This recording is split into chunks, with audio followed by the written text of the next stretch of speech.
All right, everybody. We are picking up where we left off on Tuesday, and I'm actually on slide 8 of the PowerPoint that is posted up on Blackboard, and we are asked to graph y equals secant of x. Now, I'm going to go to y equals here. Well, first I want to make sure that I'm in radian mode. So if we go here, we can see I am in radian mode. But you'll notice that when I go to graph secant of x, there's no secant button. But fortunately, I know that secant is 1 over cosine. And the great part about this lesson today is it helps us review a lot of what we learned about sine and cosine last week. And so instead of putting in secant of x, which is not a button on my calculator, I'm going to put in 1 divided by cosine of x.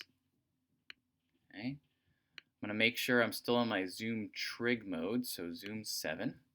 And here we have a graph of secant of x.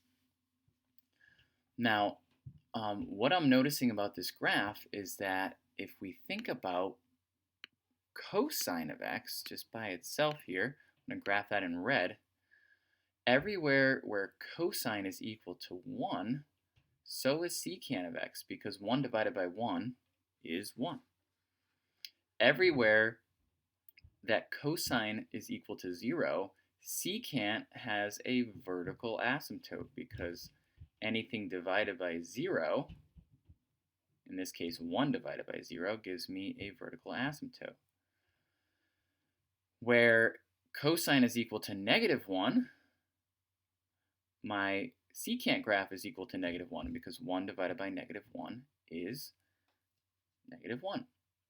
And then in between where we're equal to 1 and we have a vertical asymptote, 1 divided by a number between 0 and 1 gives me a number bigger than 1.